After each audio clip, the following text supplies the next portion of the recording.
last night. Is when the cop was there, he's telling the story. And so I got Larry and all of the. There cameras out there. There cameras out there for those courts. Not out in this area. This is way out. Oh, it's way out. We could do a game camera, things, you know. Yeah, this is, you know, miles away from any infrastructure.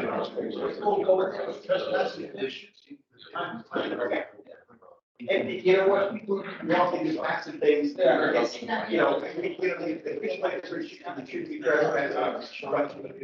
was in your neighborhood, you would make sure nothing bad's happening. You're good to walk around, right? The problem is, you know, these kids are throwing beer cans and right up the dams on override, trying to build these shops. Well, the 601, that's all, that clock's all that's about. We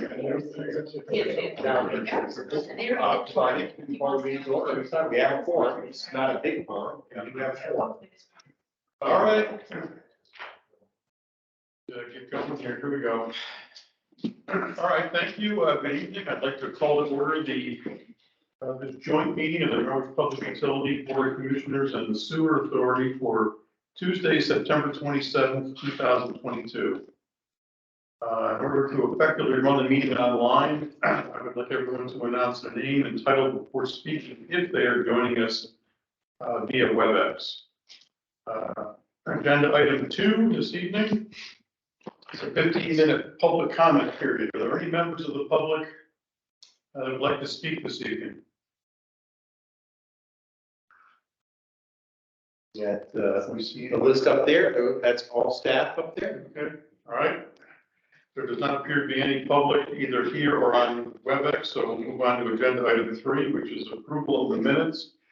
We have 2 meeting minutes to approve. There was an amendment, a revision made to the June 28th minutes.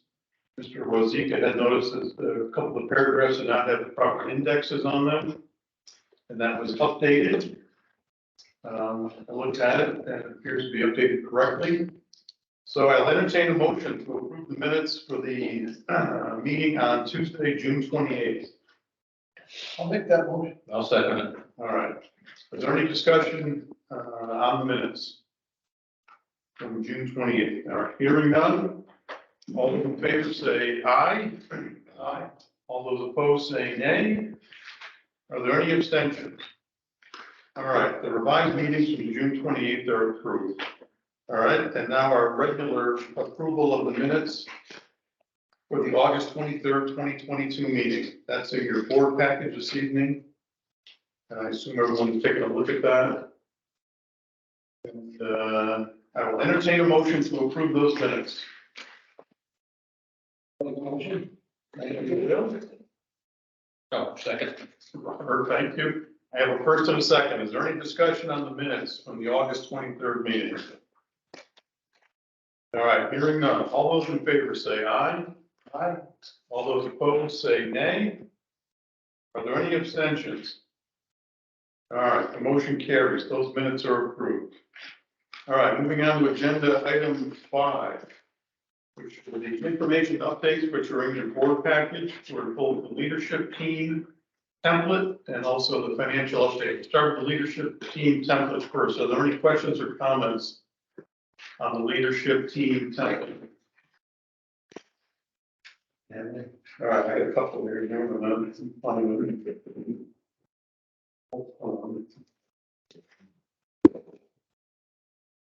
All right. Okay.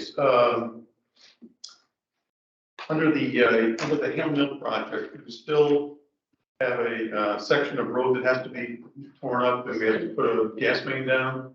Okay. How is that Hale Mill project? Not us, but as far as the developer, how they do it. The developers in traditional fashion sped up and slowed down. We're in a slowed down phase. Really? So we have the gas line there. We're gonna be picking up the Anna Firehouse and whatever they need there, but it's probably gonna be a while before anything else moves forward. So as recently as this week, talked with Deanna about it. She's still optimistic that this will get moving again, but it's These guys are on the state. Yes, from New York. Okay. Yeah, they did, hire Prime Electric to do the water service, and that valve was cut in last week. So things are moving a little bit, but not a lot. Well, everything's good on our side. Good. All right, thank you. Did they hire Frank or did we? They did. Yeah, for water for commercial, they are responsible all the way to the main. All right, under the solar seal, block here says that there's a secondary electric service. Construction underway to be finished by mid-October. Can you explain what that secondary electrical service is? So that building is not fully subscribed. The tenant or the owner of the building is gonna lease out and then another small section to another company. Different services gonna feed that. So we completed the new service in June. Yeah, right. The secondary service and the installation of the new service on their end, it still has to happen. Okay, but does that affect solar seal? It don't. Okay, all right.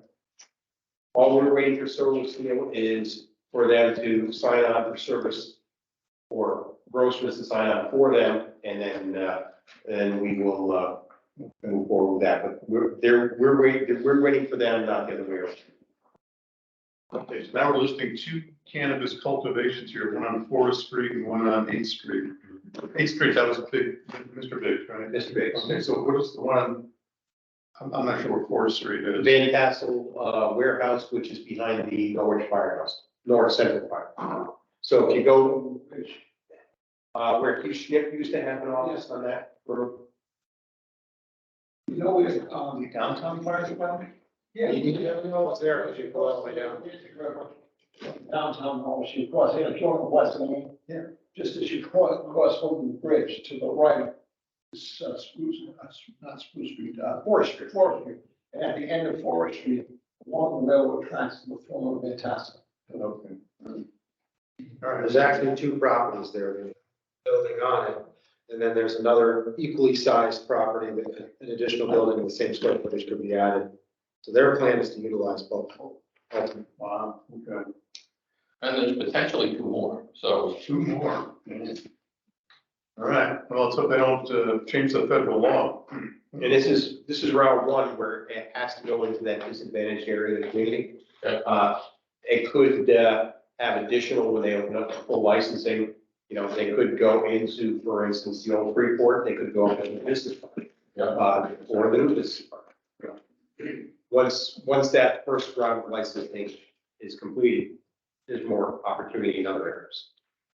Okay, good. All right, that's all I had on the leadership team update. Are there any other questions or comment on the leadership team template? All right, hearing none. Is there any questions or comment on the financial update, which is also in your board package? Nothing. All right, hearing none. We'll move on to agenda item 6, which is the CMEC update. That is myself. All right. The CMEC board met on August 25th and September 22nd of 2022. The master dashboard for August followed the trend seen all year with the all-in budget at $112 per megawatt hour versus the budget at $82 per megawatt hour, with the same cause discussed since the spring, which is the continued volatility in the energy and the war in the Ukraine. CMEX hedging strategy blunted about $30 per megawatt hour of residual energy costs, whereas without the hedge, the all-in cost would have been about $142 per megawatt hour. And of course, the rate stabilization fund from CMEC projects will also reduce the burden here in Norwich and reduce upward pressure on the PPA. At the September meeting, the board was joined by guest speaker attorney Elizabeth Whitney from McGuire Whitney, who talked the board through a presentation on the funding opportunities made possible by the recent passing of two federal legislations, namely the Infrastructure Investment Jobs Act and the Inflation Reduction Act. Eligible projects for funding fall into numerous categories, including the express goal of adding resiliency to the nation's electric grid, expanding out electric vehicle charging, increasing battery storage capacity, electric bus fleets, which could be school buses or with the city buses, high efficiency home rebates, and many others. The funding will be administered at the federal and state level, and competition for funds will be very impressive. So there's no guarantee we'll get any of that, but we are certainly very interested here as Norwich. I asked Chris, who agreed to present to the NCU board candidate projects for consideration when the funding channels become more established. In executive session, the board learned the progress made on 2 CNEC underperforming projects, and with hope a positive outcome may be announced soon. A third project was discussed briefly that may have a forthcoming change in status, and that possibility took everyone by surprise. So stay tuned on that one. Did you want to talk for a minute about what Elizabeth Whitney had presented to the CMIC board and how that would be funded and what we have to do here at NPU to go capture any of that money? So, she also presented at the NEPA conference, and we get to meet her, and that's where we invited her to come to a future CMEC meeting. She's had a relationship with Robin Kipnis, and Eric, Jeff, and I were all there for her presentation. Very similar in NEPA, now she's got a little more information. But basically, she went through all of the opportunities that are going to be coming out for notice of funding applications, no post. And they kind of attached all the items that you mentioned there. What we are going to be doing is working as CMEC to see where there's similarities. We all may want to apply for a singular project. And if it's not, if there's specifically things like our 34/5 distribution network, we'll be going on that alone for reliability. We have a grant writer that RFP that has gone out. We haven't awarded it yet. We'll have the ability to pick from 1 or 2 RFP recipients to help us with grant writing.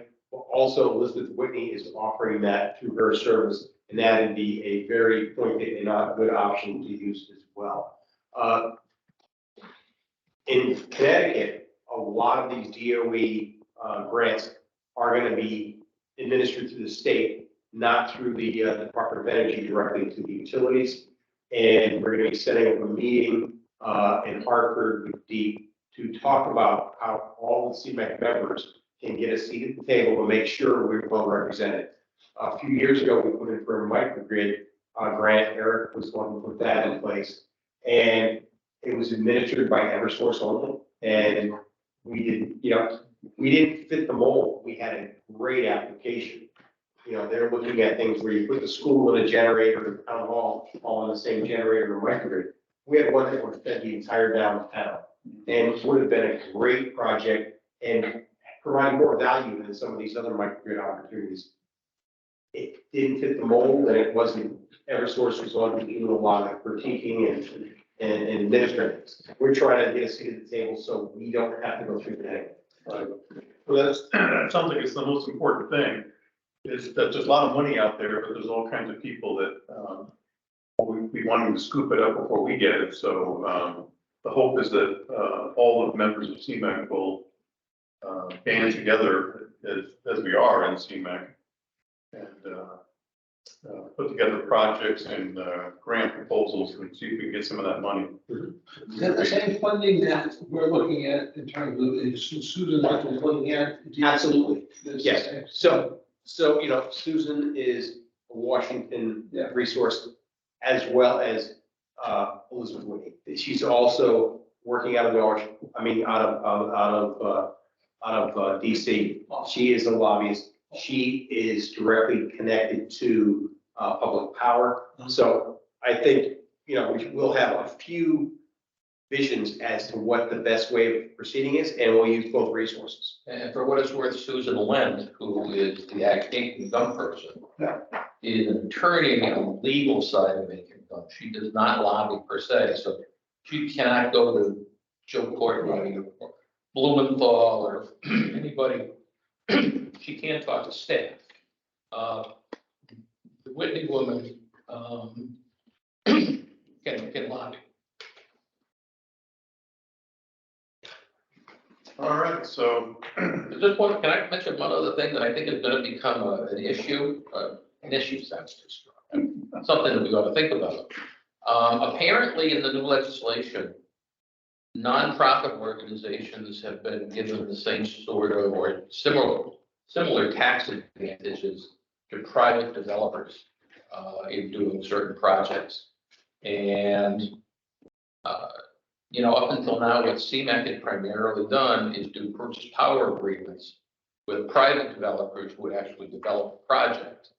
And as far as I understand it, if you use a private developer, the private developer pays taxes to the city.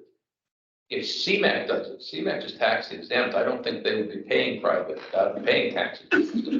That could make a big difference. Now, on the other side of the equation, it might be that the power is so much cheaper because they're not paying taxes that it makes it worthwhile. But I think that's just going to become an issue over time. Yeah, those private developers would get the tax credit. Now with this new legislation, CMAC gets a direct payment in lieu of the tax credit.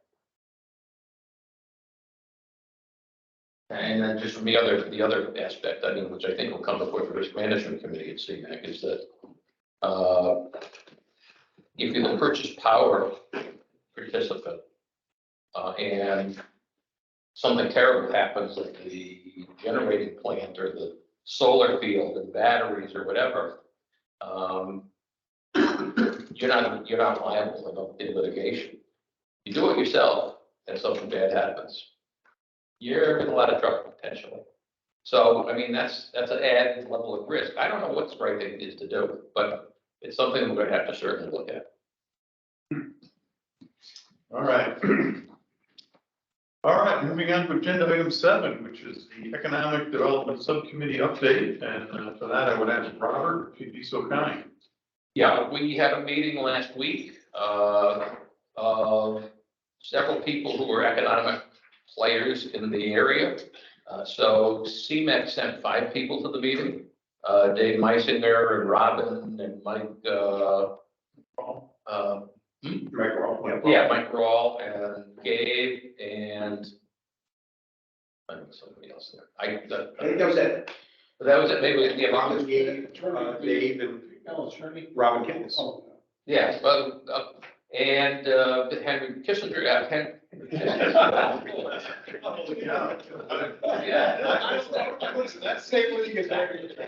Henry Resnikoff is there. Henry Resnikoff's not nearly as good. Yes. And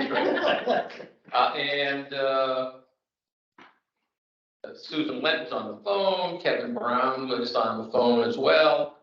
And we talked about a number of projects. I'm not sure that we decided anything. I think there'll be another meeting to look into it. But we sort of focused on 3 things. One was Business Park North and the potential for some kind of solar or other green energy placement there.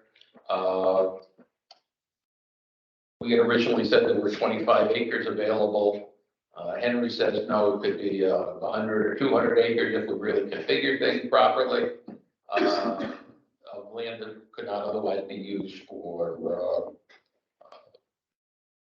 economic for factories and whatnot. But I think the conclusion was that it's going to depend on having some actual users in place there before any sort of backup or emergency power systems can be developed. So that's sort of on the back burner.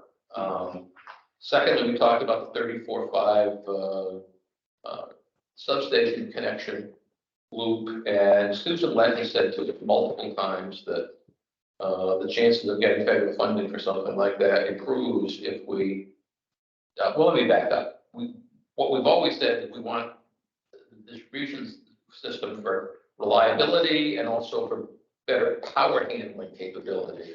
Because right now, for example, we'd have a hard time doing a generating facility in some locations because of the linkage between the substations. Susan Lenton said that if we have some sort of a generation project are tied to the request for funds for the 34.45 distribution system, that we would have a better chance of getting financing. And that led to the discussion about the third item on the agenda, which was CMED's plans to do utility scale battery projects in all of the member communities. They're probably going to do an RFP for that in January, maybe February. And so that's something I think that we want to look at and see whether it makes any sense to tie the two together for purposes of getting federal funds. And the final thing I think was looking to establish some sort of partnership agreement with the Mohegan tribe on Preston Riverwalk. Kevin Brown is interested in taking the lead on that. Kevin used to be the head of the Mohegan tribe, and in fact was the instigator of the Preston Riverwalk concept. And he thinks maybe in spring it would make sense to have a meeting with them and kick things around. It's still pretty early, but you know, it's better to go than later. Good. All right. Thank you, Robert. Yeah, I'm sorry I missed that meeting. I meant to be at that one and got bogged down with work. All right, moving on to agenda item 8, which is the financial and audit subcommittee update. Chris, would you like to speak for that? So since Laura pretty much spoke through the entire meeting, we'll let her give a brief update. All right. Okay, so at the Finance and Audit Committee meeting, I gave a draft budget schedule for the 2024 budget season. I also gave an audit update for the fiscal 22 audit. Things are moving along well. I gave an update on the line of credit. At this evening's meeting, we'll be looking at the term sheet and the resolution for board approval so that we can proceed forward. If that's approved, we'll request an ordinance from City Council, formalize that in November, and that should allow us to close in December. I also gave a presentation on cash balances with an overview on restricted, designated, and unrestricted cash, days cash on hand, and a look at each individual department and NPU.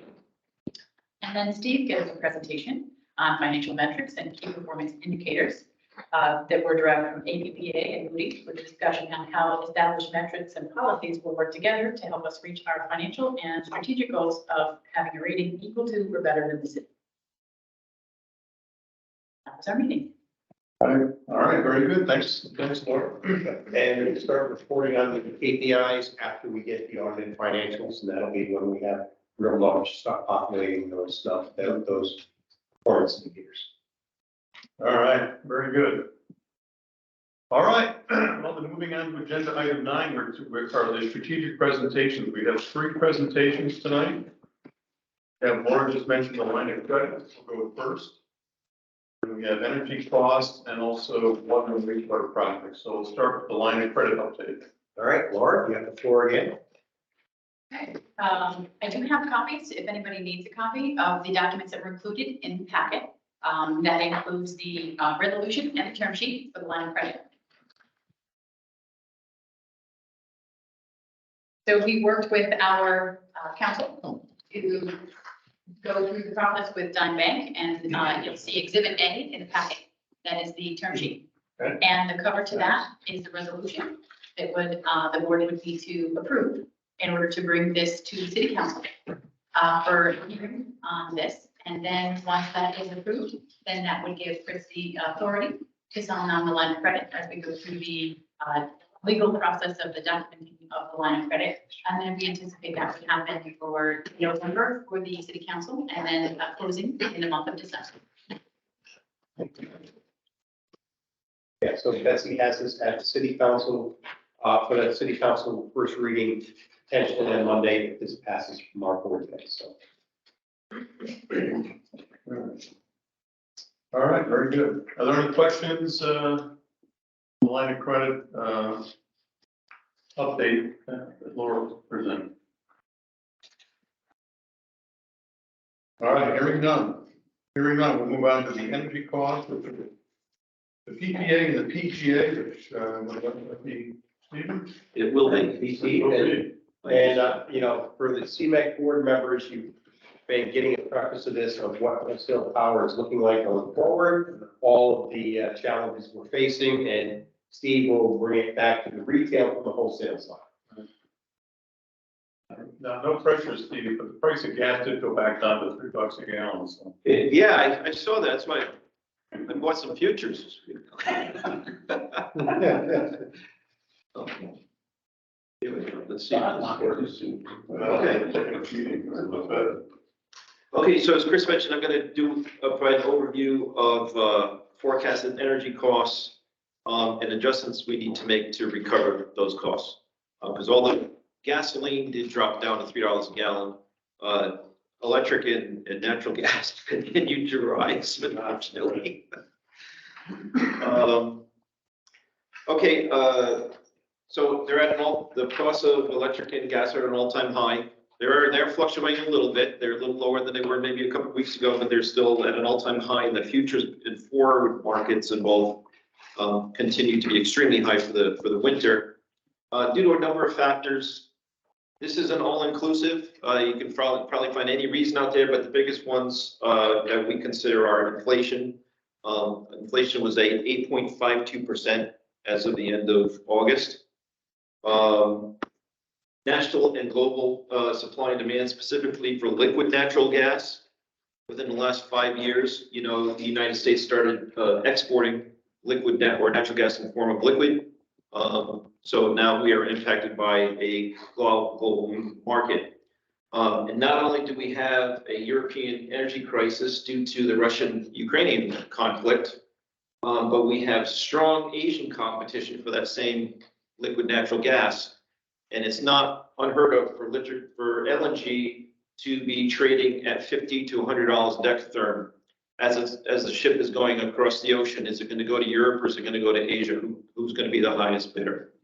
And then we have, New England winter LNG demand coming into play for the markets, for the winter markets. And that's both for electric energy generation and for the heat load. There's not enough pipeline capacity to bring natural gas into New England to support all of that load. So we have to import LNG into New England to meet the load requirements for natural gas. Import is liquid or is gas? Liquid. Liquid. Well, we've been increasing our pipe capacity and all that. Yeah, now the best thing would be is if we could put the liquid into a ship in Texas and then bring it up to Boston and inject it. But because of the Jones Act, you can't do that because there are no US licensed LNG tankers. And it has to be a US licensed ship to go from port to port in the United States with any cargo. So How are they getting liquid then? Are they putting it on trucks? it's coming in from other countries. Oh, I get it. Okay, right. Yes. So now we're in this global market. So the ships will go to Europe with the gas, and then we got to pull gas out of Trinidad, Nigeria, and Algeria, and all these other great countries for importing into the United States. Okay.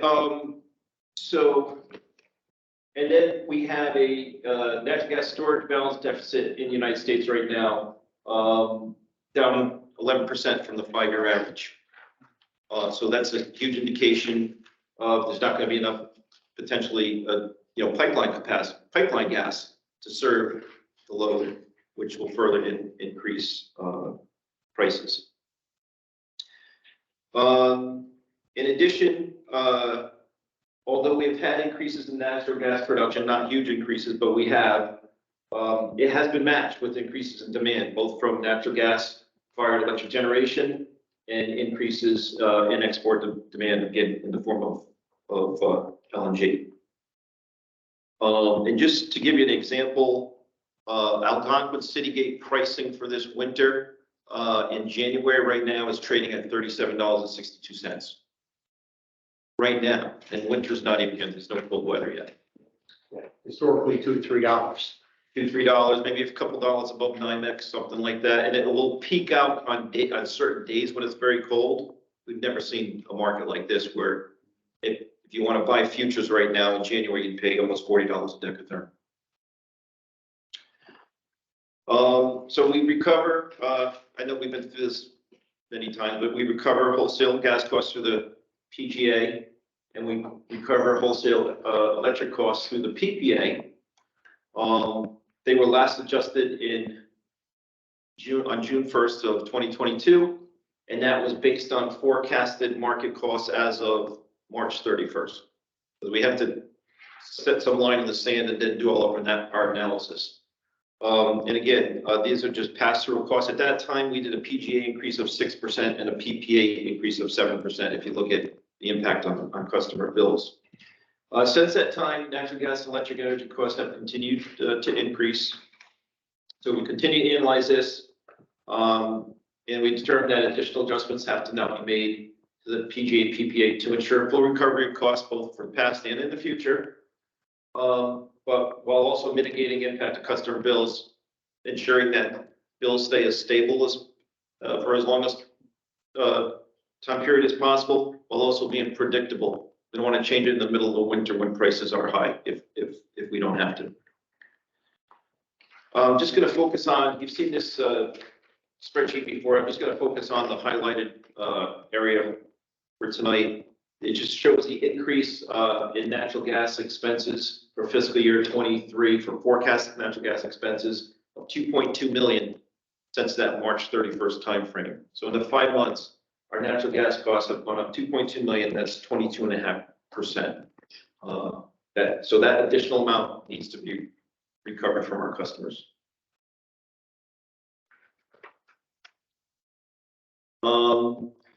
This next chart just shows how we temper volatile market costs, which is the blue line, and that's the basically NYMEX market in dollars per decatherm, with the PGA, and that is depicted by the red line in dollars per CCF. You see, we try to keep the PGA as stable as possible for long periods of time.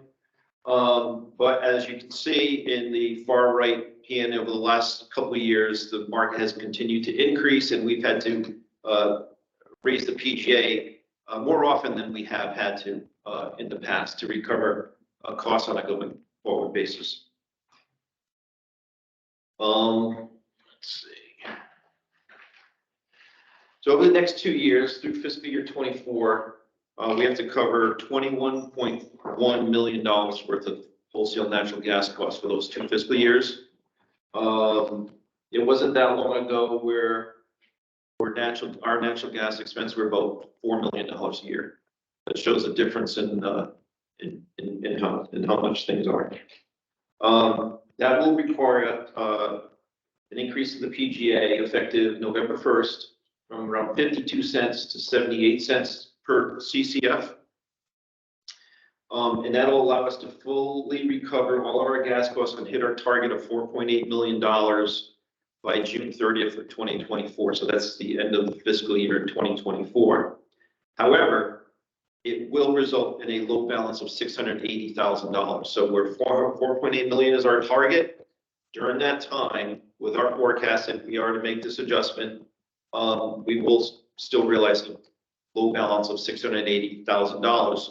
And that's the cash that we're sort of riding on that we talked about at our last meeting, Finance and Audit Committee meeting. So based on market forecasts, the green line here is our target of where we need to be for a recovery balance. So again, if you look to the far right, that's $4.8 million. The black line is where we actually are. And if this works, I don't know if this, let's see. This is right where we are now. So the dotted line going forward, the black line is a forecast of our recovery balance. And the solid line to the left is basically where we are. So you can see where we are relative to the green line. The blue bars represent the increase in the PGA for November 1st, for where it has been historically. And this shows that the black line, the dotted line, that if everything plays out as current market conditions, we would fully recover the cost by June of 2024. Again, we look at this every month. So we're constantly looking at to make sure that we're following our projections. Go ahead. So Steve, that was like a 30 cent increase in the PGA roughly. Something to say. 52 to 78, so yeah, 16. 26. Yeah, 26, sorry, yeah. 26 cents Yes. per CCF. Per CCF. What is that as a percentage of the current cost of a CCF? I'm gonna get that as far as a bill, but if you figure 42 cents, 42 and 51, 93 cents to 16 cents more than that, it's gonna be 17% maybe, 18%. The 6% from April to June of this year, Yeah, so it's a total of 17% increase? In the gas price? in the gas price, in the gas price. So, Yeah, so again, we're looking at that, but we're also looking at the futures market to see what we need to recover. And I've, on a few slides from now, I have the impact on a customer bill, what the overall impact would be. As far as the PGA itself, I think it might be, 18 to low 20s, something like that. And then, but on a bill, it's lower because it's a small portion of it. Yeah, well, that's what we usually do, but it strikes me that the gas, that we make all the gas in this country, or All the next- we're not importing it anymore, so it's all here. It doesn't cost us any more to produce it here, it's just that we have, it's all based on a market price. Right now, the market is crazy. So are these gas producers making decent money now? Yeah, I mean, where you had a $2-3 market Yeah. back a few years ago, Right. that's traded, I think, November Henry Hub is at $8 now. So that's 4 times, if gas was $2 3 years ago, Right. it's $8 now. So that would lead you to believe more production can come online, but the gas isn't necessarily being used for domestic use, because you could sell it to Asia for $100 a decatherm. Now, who's making that? Probably not the producers, they're getting $8, Yeah, okay. right? Shipping company is getting something, the broker is probably getting the lion's share of that. But the driller is probably paying a little more for labor, but they already had all this equipment to do all this work. So it's pretty much just, mostly profit. Somebody's making that profit. So I heard tonight that the pipeline that goes from Russia to Germany had a pressure drop. And I think it was sabotage. Yeah. That's under city. And late, like 5:35 or so, there's more evidence that sabotage. Yeah, sabotage. Who would benefit from that? Would the Russians benefit from that, or the Germans, or just some other crazy person? It depends what your motive is, Well, right? this has to be done by submarine or something. This isn't, this is in the bottom of the sea. No. All right, Steve. So Steve, Yes. how much does the lack of pipeline access impact the price of gas in New England? It's huge. So for instance, just looking at this winter, Yeah, Henry Hub, for January is trading at $7.37. So, Marcellus Shale might be just around there, if not a little lower maybe. $37.62 for delivered natural gas into New England right now, if we wanted to buy that future, where it costs us about $2 to ship gas from Pennsylvania to here.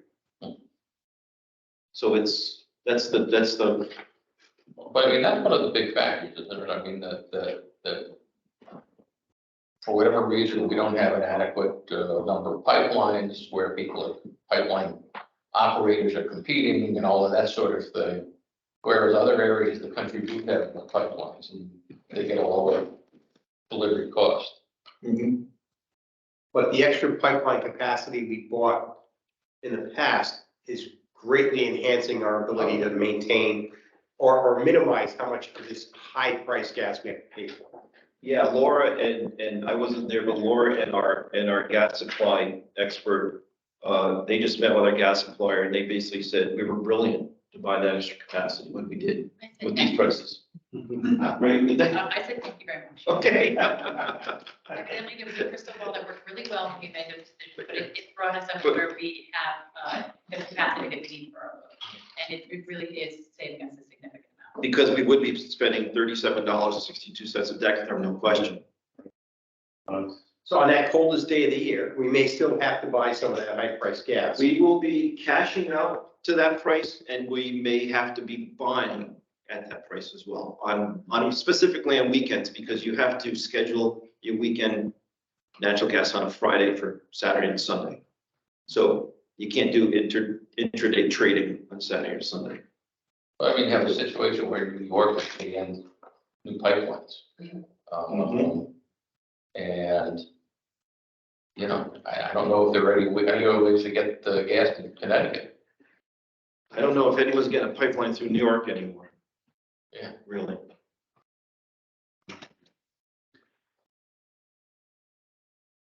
All right. Okay, so after that great news, we're gonna move on to electric. And I think that anyone that goes up to CMEC knows the impact of natural gas on electric costs. Again, with the yellow highlighted area here, we're looking from March to now of a $6.2 million increase to our electric energy costs. That's 19.8%, so it's about aligned with what we're seeing on natural gas. Again, similar chart for electric showing how we temper our the volatile market costs in dollars per megawatt with our PPA. We've been able to hold our PPA, especially over the last few years, extremely steady. However, you can see the impact to the far right side of the curve that the higher natural gas and other energy costs are having on electric costs as well. So we were able to enjoy long periods of stability in the last few years. As of our most recent forecast, we're looking at recovery of $75.7 million purchase power costs through the end of fiscal year 24, based on our calculations. That's an increase in the PPA effective November 1st from 4.6 cents to 7.3 cents. And that would allow us to realize a full recovery of $8.7 million by the end of fiscal year 24. However, once again, just like in natural gas, we would realize a low balance of 3.4 million in the February timeframe when the high winter electric costs come into play. Again, here's a chart showing the green line is the goal where we need our recovery balance to be. The black line is where we actually are right now. So we're right in, see my mouse, we're right in this area. Going forward, it's all forecast data. So even though we are looking at an increase in November, you can see this over the winter time period, January to March and April, there's a huge dip in our balance due to the high energy costs coming into play over this winter due to the high natural gas costs, and then rebounding again, drop the following for next winter, with full recovery being realized by June of 2024. So looking at customer bill impacts, these bill impacts include the planned November 1st base rate adjustments. That was part of this is the last rate adjustment as part of the 3-year rate track that we had, that we put in place a few years back. And that base rate increase, just so to remind everyone, was 2.27% for gas, 1% on electric, 0.9% in water, and 6.31% in sewer. So the balance of this increase is all due to the PPA and PGA increases for electric and gas. As far as competitiveness to the investor-owned utility, with gas bills, we're looking at being slightly higher than investor-owned utility rates, if we're putting this into place by about 4%, which is always about where we ride between 0 and 5%. That additional 5% reduction with the gross revenues tax work that Chris did definitely is helping us out here from a competitive standpoint. And on electric bills, we're forecasting them to be about 1% higher than an IOU on electric. So the key thing though is that this is based on IOU rates as of September 2022. We don't have what their rates are. On gas, they change every month. On electric, they're definitely going to change in January. We expect with market costs the way they are, they're going to continue to increase. We're going to raise ours and we're going to hold it steady. We're gonna raise ours now, we're gonna raise ours in January. Correct. And they're going to raise it when they're going in the market in January. That's a January to June timeframe. That's when those spikes in natural gas are. So that's their electric costs are going to be based on that.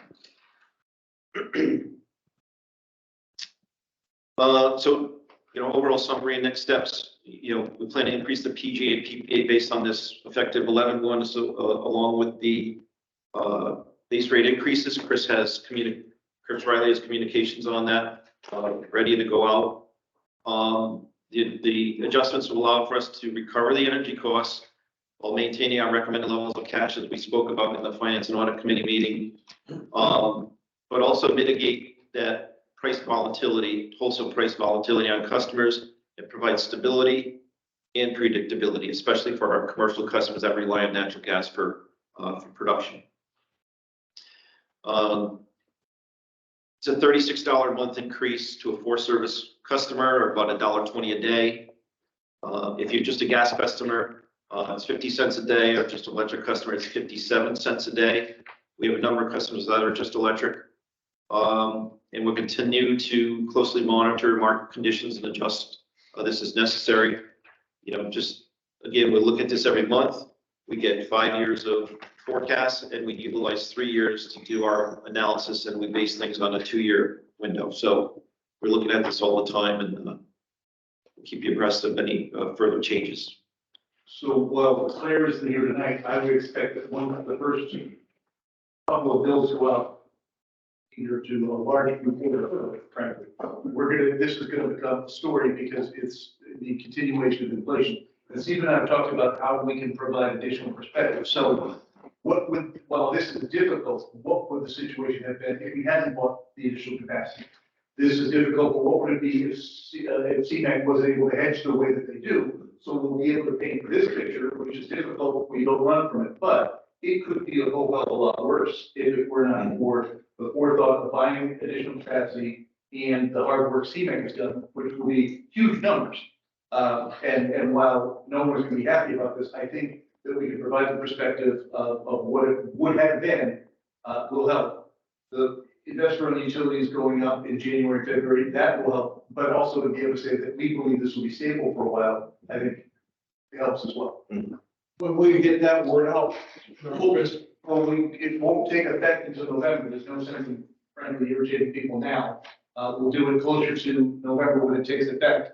We've done it in the past. We put it on our website. We do social media posts about it. I'm not going to suggest that we invite Claire Bissett to write about this, but when she asks about it, I think it's inevitable that she will. We'll be well prepared with this information, Steve's presentation, and this is one where it's a very difficult concept to handle, but if we can provide real life examples, particularly in terms of how much worse it could have been, I think that helps. Never going to be an easy story for us, but I think what we'll shoot for is to have it be balanced.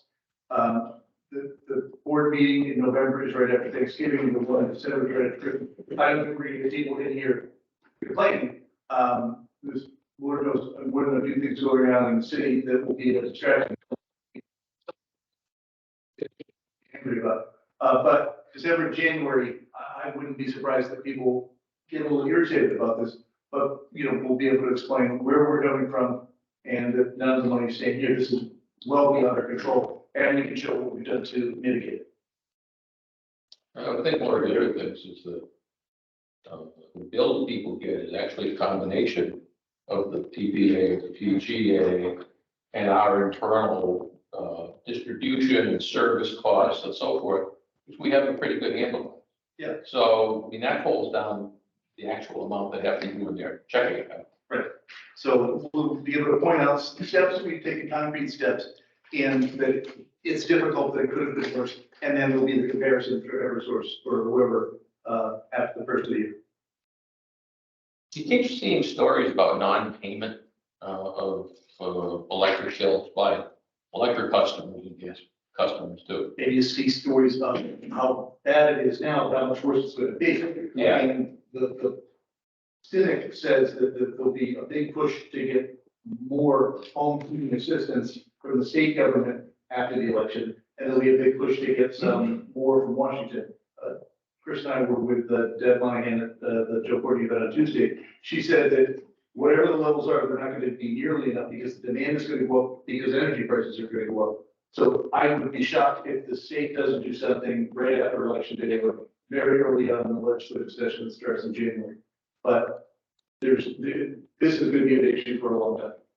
Many of our customers are delivered fuel customers, not natural gas customers. And those prices have not come down quite as quickly as the gasoline prices. So home heating oil is still elevated, and those futures for that are extremely high over the winter. Well, be a lot more people not paying their bills too. Absolutely, yes. All the energy assistance is all being geared toward delivered fuels now, so their budget's not what it was for state regular heating assistance last year. Yeah. As you go forward, I read not too long ago, but I don't know, millions of dollars that they're in, their customers haven't paid their bill. It's unbelievable. as we go into the moratorium in November, Yeah. we'll have a presentation from customer service to kind of go over where we are and what we expect. And our track record in terms of customer assistance and support is, I think, fantastic. And no one's gonna be able to say we're gonna do everything we can. I think just to reiterate, the drumbeat of all the things that we've done through the pandemic and through the moratorium is only gonna affect in our case. Never gonna be a great story, but we can mitigate it. You don't think it'd be better to be proactive and do it sooner than waiting? We don't know. It's never gonna take effect until November. So I talk about September, people are not gonna pay attention until we also say that one then back down. But we will get out to all our commercial customers, and then we will follow up as things go forward. Certainly proactive, but not like prematurely proactive, if that makes sense. I think that's good.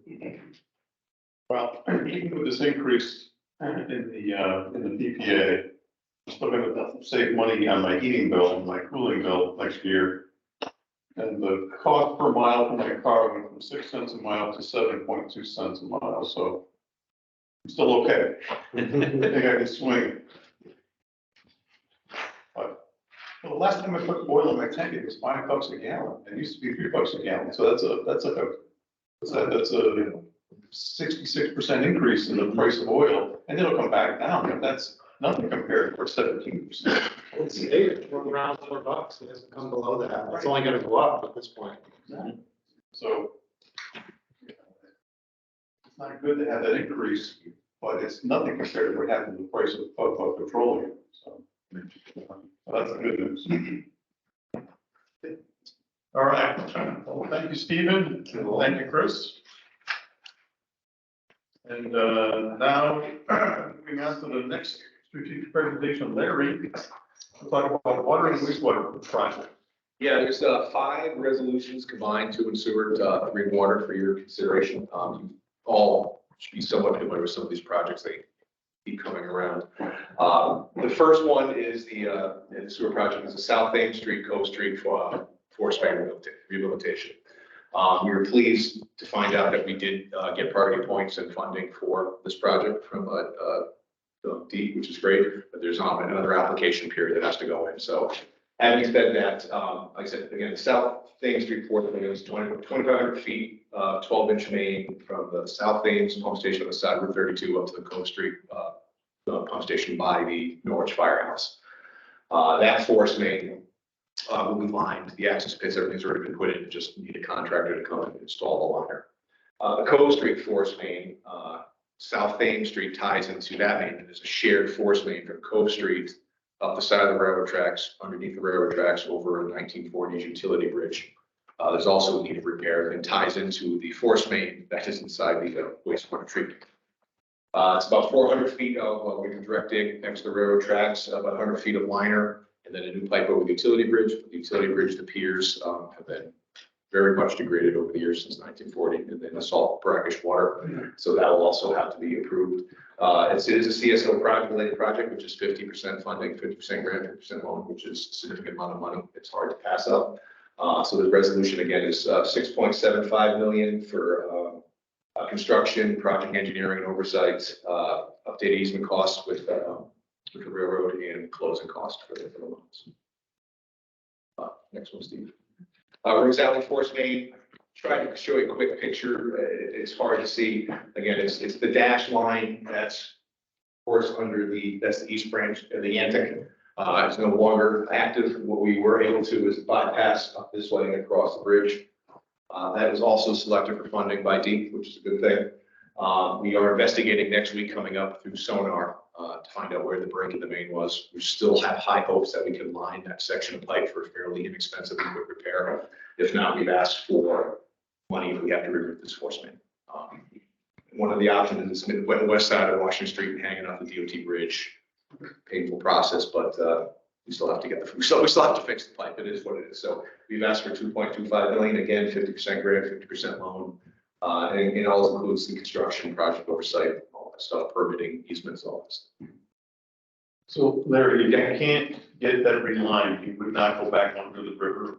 That is an option, and that could end up being a permitting nightmare too, also along Island Sound. Right. And then easement rights. I mean, we have, city does own the marina, but where do we pick it up in the middle of Howard Ground Park? And it would be tricky. That could get expensive. Right, so it'd be better just to go to the bridge and go on the bridge. Yeah, well, if we have to, we have all the utilities in this area are actually on this side of that road. It wouldn't be a hard dig to pick up at that entrance and bring it up here and hang it on the bridge. And there's actually room underneath the bridge. There is a bay open that we can put this force main and tie in front of Thayer's. You don't want to do that. It will be more expensive, but.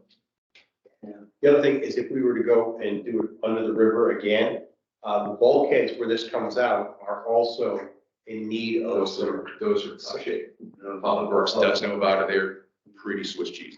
They're bad. The steel is pretty degraded. So if we were to put a piece of pipe in there, that would be something that could cause a replacement at this time. That they do need replaced eventually by Public Works, but that would still might be on our time. Early 70s, and whatever the coating on it is long gone. It's just bare steel and salt water. That's not a good recipe. So just so I can orient myself here, the bridge there that's west, That's Main Street, that's a Sweeney. oh, is it the Sweeney Bridge? Yeah. Okay. All right, so, Yeah, the entrance to Falls Avenue is right here. The old Dunkin' Donuts was abandoned, is right there. That helps out. And that's the entrance to how it's the park of the boat. As you drive that bridge now, we have the temporary main on the sidewalk, protected by Jersey barriers. okay, I'm confused again. If that's West Main Street, it's not the Sweeney Bridge. The Sweeney Bridge would be further to the. Yeah, this is the one towards the marina. Oh, yeah, you're right, you're right. Yeah, yeah. So like the marina, this is the. Marina product. That's eastbound. That's the clubhouse and marina, the Yeah, restaurant. okay. So it's marina and the marina. Yeah, okay, I know where I am. So one option is to run through where Putz Up Dock used to be and up over the bridge. That land is private, which makes it a little more difficult. I don't know what entanglements there may or may not be, but I think there's at least prospects of a new marina operator developer doing stuff and potentially doing stuff right on that bit of land, parking lot land where the ice cream stand, Sure. Putz Up Dock thing used to be. And so, I mean, we just thought, I would think we just want to coordinate with Kevin around, make sure that we're not doing something that interferes with. Yeah, no, we would be out on the road. If we had to reroute the force main, we'd be out, Okay. we'd be out in the, That, I think that stay with stable the entire way, so. But Bob, the existing pipes runs right beyond the ice cream. Yeah. So, that's, you That's not where know, the permanent, if we had, it's not where a permanent location would go, because DOT does not want you to crawl on the side of the bridge like that. Because we actually thought about trying to find a way to keep it on city land, if we attach a pipe to the outside of the bridge, they were just like. Actually better for the project if it gets moved, right? it's, the best is if we can align it and do it cheaply. Yeah. And that does not, you know, if it has to be moved for some other reason, that's another thing, it's hard about it. Yeah. But that's millions of dollars to move, and it's hundreds of thousands, or maybe more than hundreds of thousands to line, but it's not a significantly better line. You just don't know what the fracture is, separated joint, if it's catastrophic failure, like, you don't know. So we will know by the end of next week, though. So, We had to wait till marina traffic went down, and it was a good time to work. Now, the marina start to empty out, and we're doing the minimum impact. we waited a lot of the Labor Day, we were trying to play nice. They weren't thrilled, but they weren't mad at us at the same time. It was fairly disruptive for about 2 months around Christmas, and that's when they were trying to gear up the marina, but we cleaned up and pulled out there, so we're trying to work with the lease field marina for sure. Into the water projects, I think everybody's seen the Annex tank, 199 feet tall, 4,000 gallon steel tank, constructed 2004. And the coating hasn't been touched since 2004, pretty much at the end of its useful life, and it's too important not to take care of them. So it has been approved for funding under DPH, Drinking Water Fund. They're about 30% grant, 7% loan, 2.4 million. Basically, it would be shrouded, sandblasted, recoated. And any steel that has any wear and tear will be fixed prior to the coating. And again, costs for design, construction, project oversight, and closing costs. This tank and that tank, this is the Richard Brown tank. This is an aeration mixing system. It's 8 foot tall, 750,000 gallon steel standby tank. This is for THM, the disinfectant byproduct reduction. This is a tank that's fairly oversized. It was more for fire flow back in the day, long before disinfectant byproducts even existed. It's kind of at one of the ends of our system, so the water can get old, and that needs to be freshened and maintained. The results from, I said, seasonally, the rolling average, we have been over 4 years compliant, but the seasonal, you will get an exceedance of 80 barely, but as a rolling average, how the state reads us, we are in full compliance with disinfection byproduct rule. Having said that, it's seasonal, like when it gets really, this summer was a tough summer, super hot, and then we couldn't flush because of the drought and all that stuff, so we're still in good shape, but the Aqua tank, which had the same type of system, had a 90% reduction inside the tank and about 50 to 70% reduction in THM levels in the area that it serves. So it's been highly successful on it. We just need to replicate the process in 2 other tanks in town. This is again the $1.8 million, 30% grants. Again, costs for design, construction, project engineering. And Business Park, the exact same story, a little smaller tank, roughly about the same height, steel pipe. Again, it's the seasonal exceedances, and that's really in the summer months. The numbers are super low when it's cold, but temperature is a great effect on the THM. So another one, again, $1.8 million, pretty much the same project as the Richard Brown tank. The cost of design construction, but all funded by DPH. And great success at Fairview. That was our biggest disinfectant byproduct concern. So same technology going into these two, and it will make managing our distribution system much easier to be compliant. The same contractor do all three, or? The tank painting would be very different. We have kicked around trying to bid them at the same time, maybe a bit more competitive cost. Yeah. So. Because pretty most 5 foot tall, it's really the same tank. So it might be very advantageous to do And that. most costs include the DPH monies that we're gonna get, or no? Yeah, that's a total project cost. That it's still, so we think of that with 1.8 million, 30% of that will be grant. The rest will be above. But a lot of these projects were traditionally not funded because they were always oversubscribed, underfunded through the Department of Health and DEP. Now, more money's coming in, so we're able to apply for more money. And some of these, in water specifically, we used to get 0 to 6% and the rest was grant. Now we're getting 30. The sewer projects, because your CSOs were getting 50, so. Where in the past, oh, we still give you 50%, we're not gonna give you any money because it doesn't, we can't get that low down the priority list. So these are, it's a great time to be able to, Years past. Probably without that funding is with the names. And the paint job lasts how long? 15, 20 years? What, the lining? The painting. Oh, yeah, 25 years plus or minus, depending, you know, we have to inspect the tank every single 3 years, but you can do touch-up paint, all that stuff, but it's, yeah, it's almost at the end, it's in good shape, but it's time to do it, for sure. How do they actually do that?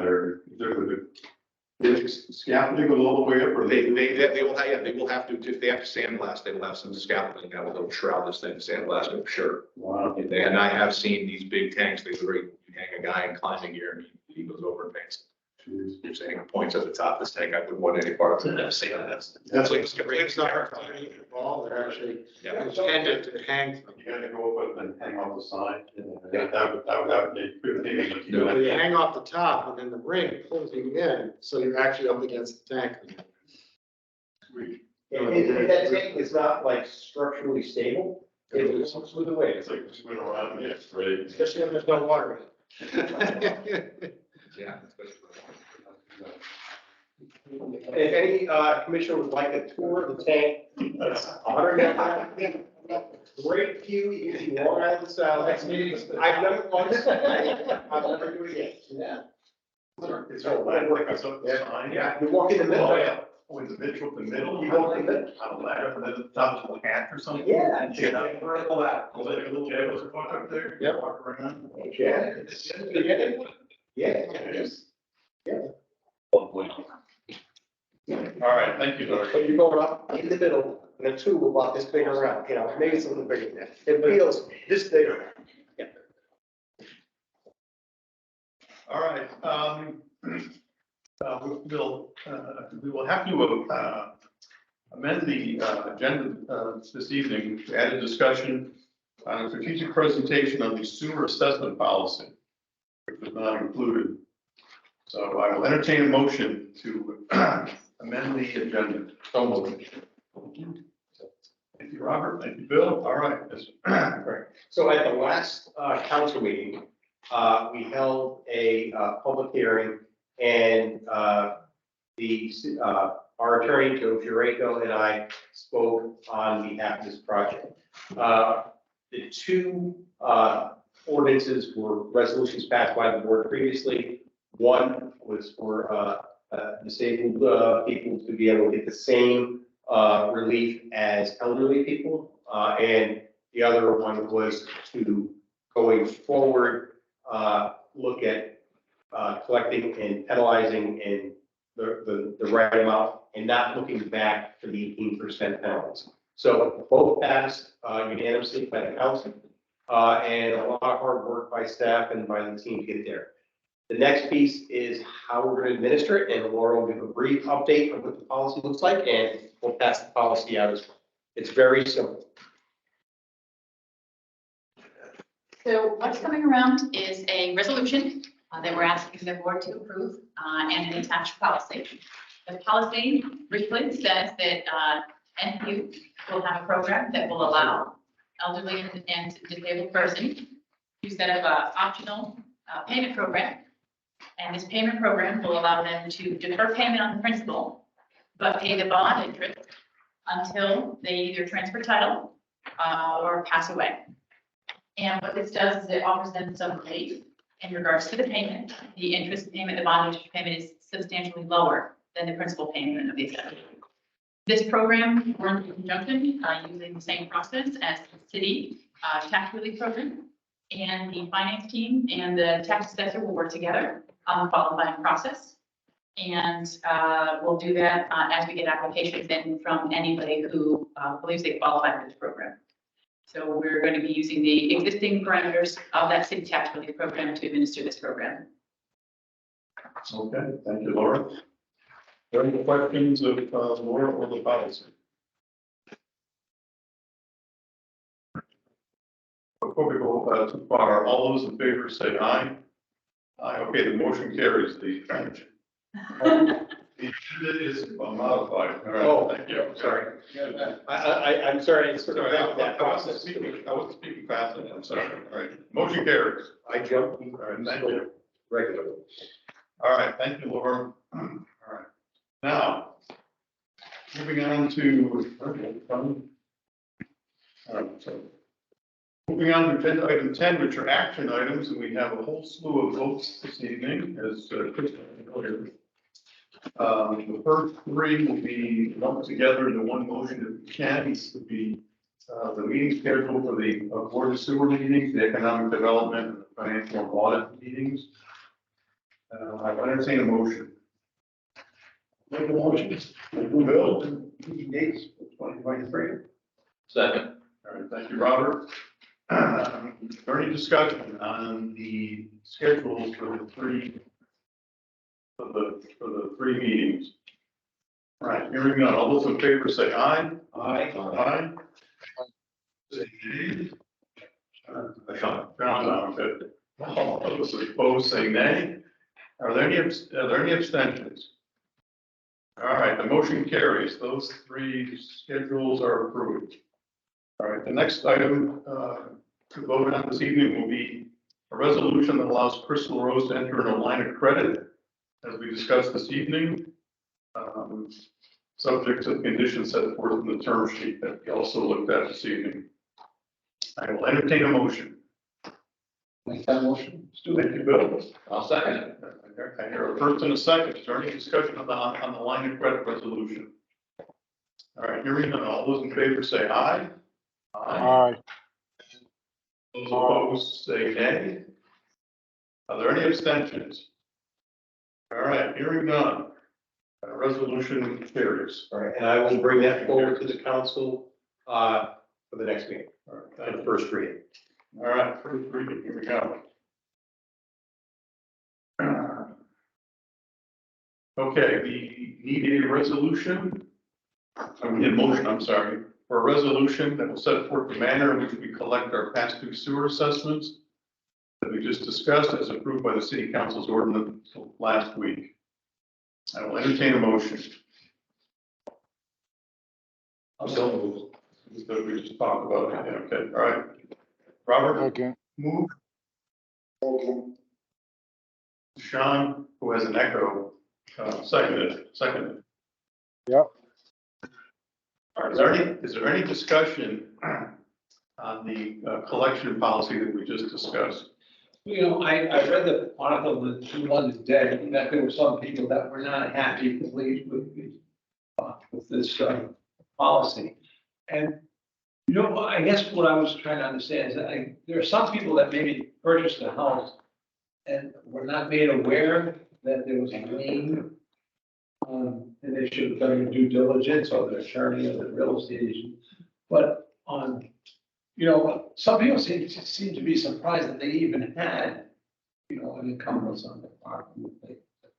It's part of me says I feel for them, but I don't know how you deal with something like that, where somebody didn't truly know that there was, whether or not they would have purchased the property. But so on average, what is the cost of the lien? So they're in low thousands up to what's the highest, 13,000? Roughly. And those people don't have to pay the interest either, or do they? Don't have to pay the back penalties. Everyone has to pay the full bond amount and the bond interest. And if you're disabled or elderly, you only have to pay the bond interest going forward. So you have to pay your fair share of what the city outlaid money. Now, all customers have assessment benefits have all been communicated with. And we've had some that have paid it off. We've had a couple that have complained about it. But it's all been lien. The original owners were all part of the assessment. They all were notified in the original process as well. It was just some of those that stopped paying. Those are the ones that were not necessarily communicated. Now we have a process, everyone gets communicated with, monthly pet bills. If you don't make your monthly payment, you get assessed a penalty. And the tax collector will oversee that collection of those. No, Laura's team oversees that, Oversee that. and it's all coordinated through the tax collector, so he's aware of that. And we make payments to Josh off here in the city when we collect these funds. You know, you mentioned some people didn't realize it was a lien. I mean, if they had a lawyer at the close of I the realize campaign, that they could probably pursue them. they were told, so. Yeah. You're not making a mortgage without an attorney, and doing title insurance, right? No, and I thought veterans were included in those. Not in this program. No. There's a tax relief program for veterans, but unfortunately, there isn't one in the state statutes that extends to SR benefit assessments. All right, thank you. All right, thank you. William? All right, if there's no further discussion on the issue, all those in favor say aye. Aye. All those opposed say nay. Okay, are there any abstentions? All right, the motion carries. Thank you. All right, and finally, we have 1, 2, 3, 4, 5 that we need to do individually. These are the ones that Larry just discussed. So I'll entertain a motion for the Rose Alley Force Main. What that versus do. All right, thank you, Bill. Second, Bob. All right, is there any discussion on the Rose Alley Force Main project? All right, hearing none. All those in favor say aye. Aye. Aye. All those opposed say nay. Aye. Are there? Oh, Ashan, was that an aye or a nay? I say aye, sorry. There's a little bit of a delay there, Sean, that's all. Sorry, I will wait for your response, all right, sorry. Are there any abstentions? There's also an echo, all right, hearing none. All right, the Rose Alley Force Main, motion carries. All right, the next is the South Thames and Cove Street Force Main. I will entertain a motion. So, Thank you. All right, that's here. I have a first and a second. Is there any discussion on the South Thames and Cove Street Force Main project? All right, hearing none. All those in favor say aye. Aye. Aye, All those opposed say nay. Are there any abstentions? All right, the motion carries. Next is the Richard Brown Drive Tank Aeration Project. I'll entertain a motion. Make that motion. I'll second. All right. All right, is there any discussion on the Richard Brown Drive Tank Aeration Project? Hearing none, all those in favor say aye. Aye. aye, All right, all those opposed say nay. Are there any abstentions? All right, the Richard Brown Drive Tank Aeration Project motion carries. Next is the Business Park Tank Aeration Project. I will entertain a motion. So moved. I have a first and a second. Is there any discussion on the Business Park Tank Aeration Project? All right, hearing none. All those in favor say aye. Aye. aye, All those opposed say nay. Are there any abstentions? All right, the motion carries. And last but not least, the Yankee Tank Painting Project. I will entertain a motion.